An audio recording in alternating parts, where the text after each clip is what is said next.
Como é que a palavra de Deus nos ensina como devemos buscar a Deus?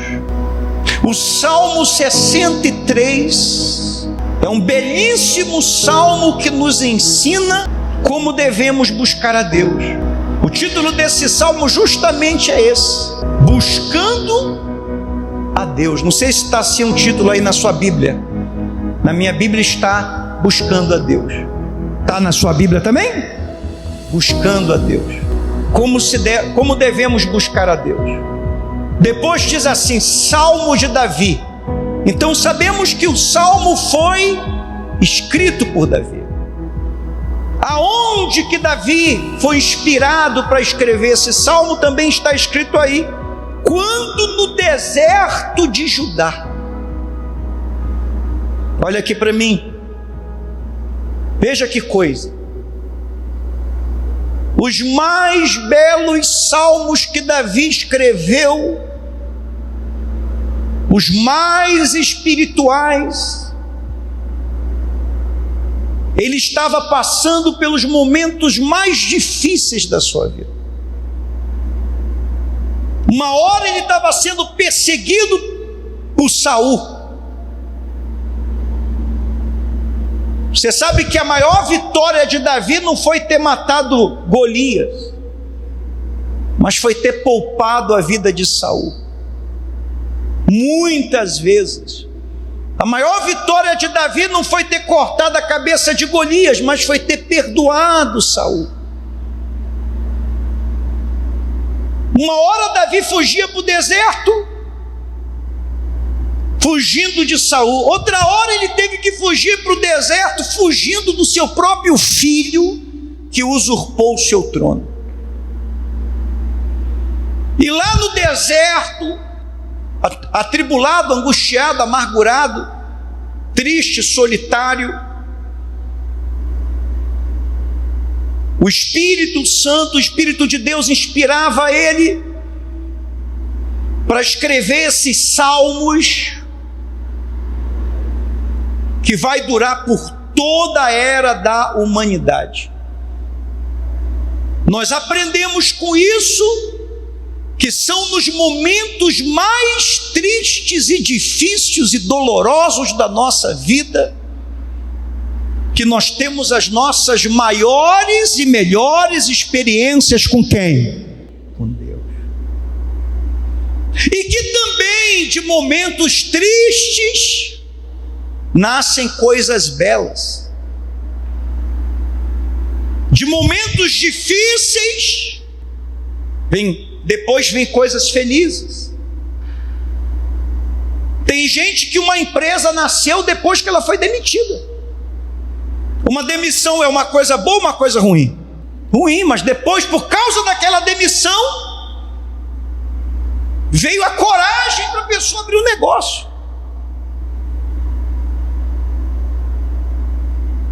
Um divórcio é uma coisa dolorosa, é uma coisa traumática, é uma coisa difícil. Há muitas das vezes, depois que a pessoa passa pelo divórcio, ela encontra um amor verdadeiro, ela cura as suas feridas. Tem casais também que viviam brigando, e esse casal se encontra com Jesus e depois começa a viver os melhores anos da sua vida, tem seus filhos. Então, de coisas tristes podem nascer também coisas boas, coisas felizes, como dos momentos mais difíceis de Davi, nasceu os mais belos salmos. Vamos ler aqui todo o salmo aqui. Ele diz assim: ó Deus, tu és o meu Deus forte, eu te busco ansiosamente. A minha alma tem sede de ti, meu corpo te almeja como terra árida, exausta e sem água. Assim, eu te contemplo no santuário para ver a tua força e a tua glória, porque tua graça é melhor do que a vida.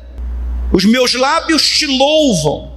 Assim cumpre-me bendizer-te enquanto eu viver. Em teu nome levanto as mãos, como de banha e de gordura farta-se a minha alma, e com júbilo nos lábios, a minha alma te louva. No meu leito, quando de ti me recordo, e em ti medito durante a vigília da noite. Porque tu tens sido auxílio, à sombra das tuas asas eu canto jubiloso. A minha alma pega-se a ti, a tua destra, que quer dizer a tua mão direita, me ampara. Porém os que me procuram a vida para destruir, abismar-se-ão nas profundezas da terra. Serão entregues ao poder da espada e virão a ser pasto dos chacais. Ó rei, o rei porém se alegrará em Deus, que por ele jura, gloriar-se-á, pois se tapará a boca dos que proferem mentira. Davi nos ensina nesse salmo primeiro que nós devemos buscar a Deus ansiosamente. Número 1, ó Deus, tu és o meu Deus forte. O que está escrito aí no versículo 1? Eu te busco ansiosamente, a minha alma tem sede de ti. O meu corpo, quer dizer, corpo, alma e espírito, o meu corpo te almeja como terra árida, exausta e sem água. Então Davi está no deserto. O que inspira ele a escrever esse salmo é que ele está no deserto e ele vê a terra árida, exausta e sem água, a terra clamando por água. E ele se compara com aquela terra. Assim como aquela terra clama por um pouco de chuva, está sedenta, está necessitada, ele está daquela maneira. Se você está num deserto muitos dias, em que você pensaria? Pensa aí, se coloca aí. Você está num deserto. Você está no deserto uma semana. E você está sem água e você está sem comida. Quais são as duas coisas que vão ocupar o seu pensamento? Que você quer beber e que você quer comer. São as maiores necessidades do ser humano. Eu não sei se você viu o filme da Netflix aí, acho que é Sociedade da Neve, eu não sei se é Sociedade da Neve, que fala daquele acidente que deu lá alguns anos atrás, já tem um tempo, acho que 1980, alguma coisa, que ficou famoso, que o avião caiu lá na Cordilheira dos Andes, e teve alguns sobreviventes, e depois de um tempo não tinha mais comida, e para eles não morrerem de fome, eles tiveram que ir comendo os corpos dos seus próprios amigos. É uma história muito forte, é uma história real, porque chega uma hora que a fome é tão grande, a fome é tão grande, a fome é tão grande, a fome é tão grande, que o ser humano se torna um animal irracional que perde todas as suas faculdades mentais. Então você vê aqui que Davi, ele está sedento de água, ele está sedento de comida, ele está com saudade de casa, ele está com saudade da família, mas ele diz aqui, olha, a minha alma tem sede de ti. O meu corpo me almeja. Quer dizer, ele está dizendo o seguinte, olha, na situação que eu estou, eu desejo mais a tua presença do que a água nesse momento. Entre eu ter água e eu ter a tua presença, a minha alma almeja mais a tua o quê? Presença. Entre eu ter comida para me comer, pão para me comer nesse momento, no meio do deserto, e ter a tua presença comigo aqui nesse deserto, eu abro mão da comida e eu prefiro ter a tua presença. Então nós aprendemos que como que nós devemos buscar a Deus? Nós devemos buscar a Deus ansiosamente, nós devemos buscar a Deus acima de tudo, como está escrito, com toda a nossa força, de todo o nosso entendimento, de toda a nossa alma.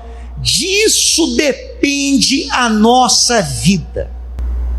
Davi era um homem que tinha essa sede de Deus, que tinha esse desejo de Deus. Ele era um homem perfeito? Não, ele não era um homem perfeito, ele cometeu pecados terríveis. Mas sempre que ele cometia um pecado e era repreendido, ele assumia o seu pecado, se convertia do seu pecado e não cometia mais. Então, primeiro nós temos que buscar a Deus com esse anseio, com esse desejo, com essa fome. Você sabe que nós vivemos Nós que vivemos, não estou falando das pessoas que passam fome, mas, por exemplo, se você toma café da manhã, quem toma café da manhã, almoça, toma café da tarde e janta aqui, levanta-se a mão. Geralmente, ou às vezes na correria do dia a dia, não dá para tomar o café à tarde. Então você toma café da manhã, você almoça e você janta, pelo menos se você faz essas 3 refeições todo santo dia. Levanta-se a mão. Você sabia que nós não sabemos o que é fome? Nós não temos ideia do que é fome. Os nossos antepassados que tinham que caçar, eles sabiam que era fome. E se você conversa com pessoas mais antigas assim, eu não sei se você teve, eu ainda tive assim a alegria de conversar com a minha bisavó que morava no interior, que a maioria do alimento dela, do interior bem distante, que para vir para a cidade era bem difícil. E às vezes a gente era levado lá para comer peixe na casa dela e a gente não queria comer. Ela falava assim: meu filho, você não sabe o que é fome. Aí sabe o que ela dizia assim para a gente? Há 3 dias de fome, tu comia até a espinha do peixe. Hoje eu entendo o que a minha bisavó falava, porque realmente a gente não tem noção de fome. A nossa geração não tem mais noção de fome. A gente não tem, aquelas pessoas, os nossos antepassados que tinham que pescar para comer, e você sabe que nem todo dia o mar está para peixe, nem todo dia você consegue caçar. Então às vezes a pessoa ficava 1 dia, 2 dias, 3 dias, 5 dias sem comer. Você quer ver uma coisa? Você vê, está todo mundo reclamando do preço do açaí aqui em Belém. Quem está achando caro? Por quê? Porque não é estação. Você vê como que é? Imagina se você tivesse que caçar aqui e pescar. Então a gente não tem a noção mais, a nossa sociedade moderna não tem mais. Acredita-se que daqui a 10 anos, no mais tardar 5 anos, ninguém mais vai cozinhar. As mulheres dizem assim: tá ligado, bispo, isso aí vai acontecer daqui a uns 2, 3 anos. Mas a nossa sociedade vai se modernizar tanto que nós não vamos mais cozinhar. Não vai ter mais, tudo vai ser industrializado, tudo vai ser mecânico. Já estamos caminhando para isso. Já tem famílias que ninguém cozinha mais. Já foi feita uma pesquisa que na maioria dos países do primeiro mundo já está tendo a primeira geração que os filhos acordam. Olha aqui para mim, os filhos acordam primeiro do que os pais. Em muitos países os filhos acordam primeiro do que os pais. Em que sentido? O filho acorda, o pai ainda está dormindo, a mãe ainda está dormindo, ele acorda, tudo é tudo eletrônico, ele prepara o suco, já está lá o suco, prepara o café, o leite, está tudo ali, se arruma, a van vem pegar na porta da casa, entra, vai embora, o pai ainda está tomando banho, a mãe ainda está tomando banho para se arrumar para o trabalho, os filhos já foram para onde? Então já está sendo criada a primeira geração de filhos que acordam primeiro do que os pais. Bispo, por que o senhor está contando tudo isso? Porque se nós somos uma geração que nós não temos ideia do que é, a maioria de nós, eu não estou falando pessoas, nós temos muita gente no nosso país que passa fome. Por isso que eu fiz a pergunta para você: quem aqui faz pelo menos quantas refeições por dia? Se nós fazemos 3 refeições por dia, nós nos alimentamos bem, somos bem-aventurados, temos que dar graças a Deus. Então nós não sabemos, se a gente fica sem almoçar, a gente já fica desesperado.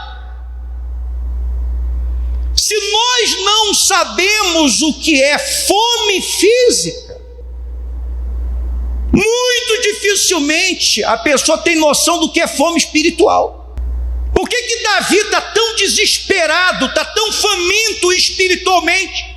Ele está dizendo assim: a minha alma tem sede de ti, ó Deus. Porque ele estava desesperado. Por quê? Por água. Ele estava dias sem água, ele estava no deserto. Mas ele dizia assim: a minha sede da tua presença é muito maior do que a minha sede. Por quê? Então você está, a pessoa hoje, para ter uma noção do que é ter sede de Deus, o ser humano está perdendo a percepção de tudo, do que é família, tudo, e principalmente das coisas espirituais. Deus está ficando em segundo plano, terceiro plano, quarto plano, quinto plano. Como devemos buscar Deus? De dia, o Salmo nos ensina, de dia, de noite, de madrugada. Lá no versículo 6 diz o quê? Lê aí comigo. Lá no versículo 6 diz o quê? No meu leito, quando de ti me recordo, em ti medito durante a vigília da noite. Ele lembra quando ele estava em casa, ele orava de madrugada. Então a gente tem que ter esse costume. Não é orar toda, bispo, só ora toda madrugada, não. Mas eu sempre faço um propósito com Deus de orar de madrugada. Qual foi a última vez que você levantou para orar de madrugada? Às vezes eu estou vindo para cá às 6:30 da manhã, tem gente lá no meu prédio que está chegando da festa.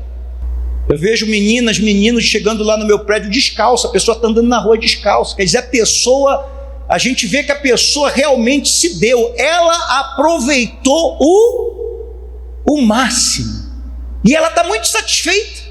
Eu vejo isso. Eu estou vindo para a igreja, eu estou vindo para a igreja, a pessoa está chegando de um sábado à noite, com sapato aqui, o rapaz com tênis aqui, e a gente olha para a pessoa e fala assim: aproveitou o máximo, a ponto de tirar os sapatos. A pessoa realmente se gastou naquela noite. Mas às vezes a pessoa não pode pegar uma noite, ou então às vezes Deus te acorda uma noite para você orar e você pensa que é o diabo. Às vezes é Deus que está te acordando e você tem que dizer: eis-me aqui. No Salmo 55 também, no versículo 16 e 17, Salmo 55, depois você lê em casa, 16, 17, diz assim: eu porém invocarei a Deus e o Senhor me salvará. À tarde, ele diz, à tarde, pela manhã e ao meio-dia, quer dizer, Davi era um homem de oração. Farei as minhas queixas e lamentarei, e ele ouvirá minha voz. Marcos capítulo 1, versículo 35, tendo-se levantado alta madrugada você imagina que horas é? 2 da manhã, 3 da manhã, 4 da manhã, é uma hora que está todo mundo, é a alta madrugada, é a hora do sono gostoso. Tendo se levantado alta madrugada, saiu e foi para um lugar deserto e ali orava. Aqui nós estamos falando de Pedro, amém? Pedro, João e Tiago, amém? Não, nós estamos falando de Jesus. Era ele, estava todo mundo dormindo. Aí isso aqui me dá uma vergonha. Isso aqui me humilha de uma tal maneira. Porque você imagina, Jesus veio nesse mundo e ele sentia a necessidade de acordar alta madrugada. Para fazer o quê? Deus tenha misericórdia de mim 1 trilhão de vezes. Bicho, por que o senhor fala isso? O apóstolo Paulo, que foi arrebatado ao terceiro céu, ele dizia que ele era o pior dos pecadores. Eu vou dizer que eu sou o quê? Um nada, né? Como nós devemos buscar a Deus? Davi nos ensina também na casa de Deus. Salmo 63, 2, leia aí: assim eu te contemplo no santuário, para ver a tua força e a tua glória. O que nós estamos fazendo aqui, isso aqui é importante. Esse momento de paz, esse momento de fé, esse momento de comunhão. Eu sei que tem muito de... Quem veio do trabalho direto para cá, para a igreja, está cansado, não jantou. Quem tem lutas aí, problema, boleto para pagar, e não adianta, ele sempre vence, né? Amém? Que a sua vida seja que nem um boleto que você tem, que você vença, que nem ele. Mas é isso aí. A casa de Deus está aberta para você vir buscar a Deus, para a gente se congregar, para você ouvir uma palavra vinda de Deus. Por exemplo, hoje você está sendo exortado, dirigida de como você deve buscar Deus. Se você está prestando atenção, você está, poxa, isso aqui eu estou fazendo, isso aqui eu não estou fazendo, isso aqui eu vou fazer, isso aqui eu vou continuar fazendo, porque o Espírito Santo está falando com quem? Com você, está falando com a igreja. Mas você deve buscar Deus na casa dele, mas você deve buscar Deus na sua casa também. Voltamos ao versículo 6. No meu leito, o leito fica onde? O seu leito é o seu quarto. O seu leito é a sua cama. Sua cama fica na igreja? Não, fica na tua casa. No meu leito, quando eu de ti me recordo, em ti medito durante a vigília da noite. Então tenha a busca na igreja. Tem gente que só quer buscar Deus em casa. Eu sou a igreja, eu sou a igreja. Não, ninguém é a igreja. Nós somos, cada um somos parte da igreja. Mas a igreja não é um prédio. Claro que não, a igreja está aqui reunida. Cada um aqui é um pedacinho do corpo de Cristo, ao qual ele é o cabeça. E tem gente que só quer buscar Deus na igreja. Em casa ela não busca nada. Tem gente que só lê a Bíblia na igreja, tem gente que só ora. Não, temos que buscar Deus na igreja e temos que buscar Deus aonde? Em casa. Amém? Mateus 6,6. Tu, porém, quando orares, entra no teu quarto, fechada a porta, quer dizer, procura um lugar. Se não dá no quarto, vai no banheiro, vai em algum lugar da tua casa. Orarás ao teu pai que está em secreto. Quer dizer, tem orações que tem que ser silenciosa.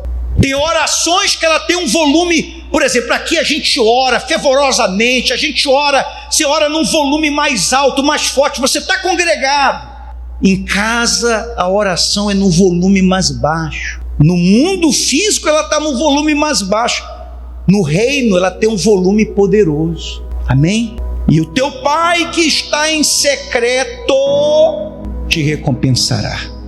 Louvado seja Deus e bem forte para o Senhor Jesus.